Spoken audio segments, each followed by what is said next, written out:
நான் சங்கீதா செல்வராஜா. இந்த வீடியோவில் நம்ம இன்றைக்கி செய்ய போகிற ரெசிபி என்னென்னா, ரொம்ப சூப்பரான சுவையான ஒரு வெரைட்டி ரைஸ் புளியோதரை. இது கொஞ்சம் காரமாக இருக்கும். கோயிலில் செய்கிற மாதிரி நாமளே வீட்டில் எப்படி ஈஸியாக செய்யலாங்கிறத பார்க்கலாம் வாங்க.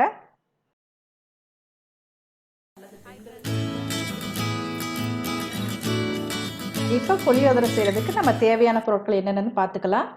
எள்ளு ஒரு 1/2 ஸ்பூன் எடுத்துக்கோங்க. நிலக்கடலை பருப்பு ஒரு 2லேருந்து 3 ஸ்பூன் எடுத்துக்கோங்க. 3 மிளகாய் வத்தல், கடுகு உளுந்தம்பருப்பு, கடலைப்பருப்பு, மிளகு, வெந்தயம், கொத்தமல்லி, கருவேப்பிலை, ஒரு எலுமிச்சை அளவு புளி. அதை ஊற வச்சுக்கோங்க நல்லா. இப்போ வாங்க எப்படி செய்யலாம் பார்க்கலாம். இப்போ நம்ம கடலைப்பருப்பு வறுத்து எடுக்க போகிறோம். அடுத்து வெந்தயம் வறுத்து எடுத்துக்கலாம். தனித்தனியாக வறுத்தெடுங்க. இப்போ எல்லாமே நம்ம மிக்சியில் போட போகிறோம். தனித்தனியாக வறுத்தெடுங்க. இப்போ வெந்தயம் வறுத்தாச்சு. இப்போ அடுத்து நம்ம கொத்தமல்லி போட போகிறோம்.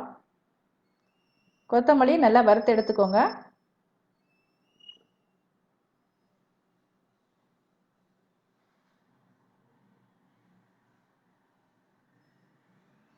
இப்போ மிளகு 1/2 ஸ்பூன் போடுறோம்.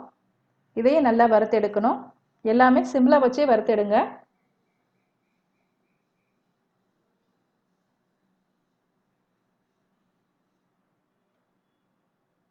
நல்லா வாசம் வந்தோடனே எடுத்து வச்சிடலாம். இப்போ மிளகு வறுத்தாச்சு.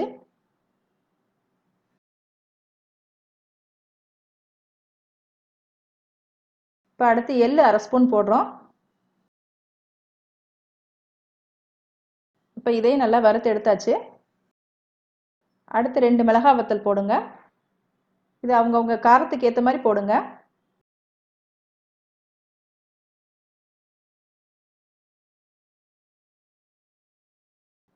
இப்போ எல்லாம் வறுத்து எடுத்துட்டோம். இதை நம்ம ஆறினோடனே மிக்சியில் போட்டு அரைச்சிடலாம்.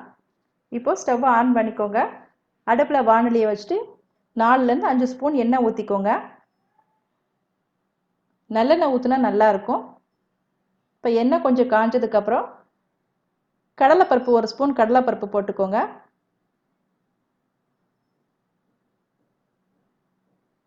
சிம்மில் வச்சே பண்ணுங்கள்.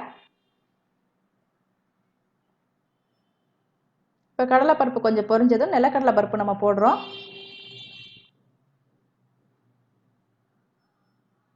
இப்போ நிலக்கடலை பருப்பு கொஞ்சம் வறுத்ததுக்கப்புறம் கடுகு உளுந்தம் பருப்பு 1 ஸ்பூன் போடுறோங்க. கடுகு உளுந்தம் பருப்பு 1 ஸ்பூன் போடுங்க. இப்போ அடுத்து ஒரு மிளகாய் வத்தல் கிள்ளி போட்டுங்க.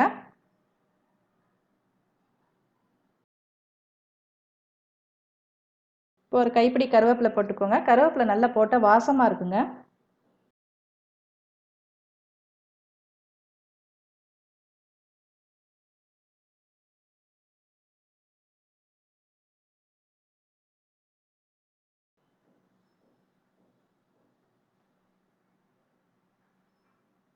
இப்போ எல்லாம் சேர்த்து நல்லா வறுத்துக்கோங்க.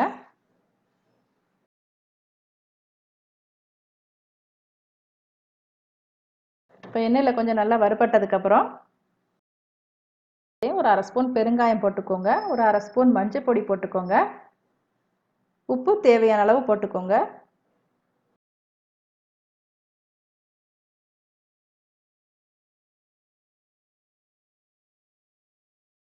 இப்போ எல்லாம் நல்லா வதங்கினதுக்கப்புறம் நம்ம ஒரு எலுமிச்சை அளவு புளி எடுத்தோம்ல, அதை கரைச்சி வச்சு இப்போ ஊற்றிக்கலாம்.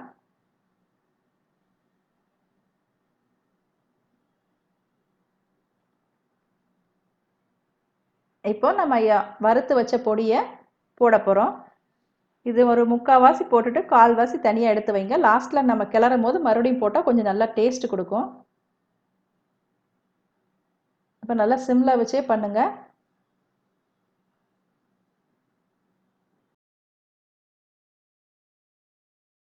இப்போ நல்லா எண்ணெய் நல்லா பிரிஞ்சு வந்துருச்சுங்க.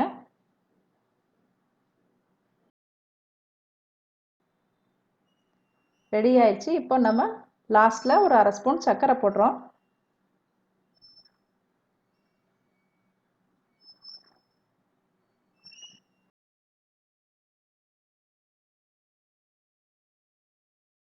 சாதம் எடுத்திருக்கேன். இது ஒரு 2லேருந்து 3 பேர் வரைக்கும் சாப்பிடலாம்.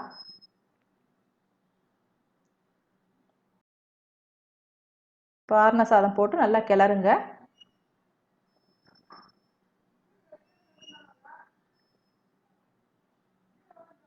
இப்போ சாதம் கிளறினதுக்கப்புறம் அந்த பவுடரை நம்ம இன்னும் இதில் கொஞ்சம் மேலாப்பில் தூவி விடலாம். இப்போ நல்லா அந்த பவுடர் போடும்போது இன்னும் கொஞ்சம் நல்லா ஸ்மெல் வருங்க.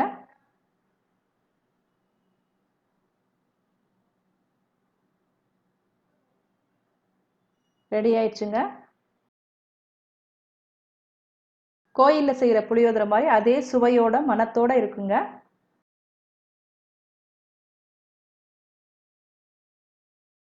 புளியோதரை ரெடி ஆயிடுச்சுங்க. இந்த வீடியோ உங்களுக்கு பிடிச்சிருந்தா லைக் பண்ணுங்க, ஷேர் பண்ணுங்க, கமெண்ட் பண்ணுங்க, சப்ஸ்கிரைப் பண்ணுங்க, பக்கத்தில் இருக்க பெல் ஐக்கானே கிளிக் பண்ணுங்க. தேங்க்யூ ஃபார் வாட்சிங்.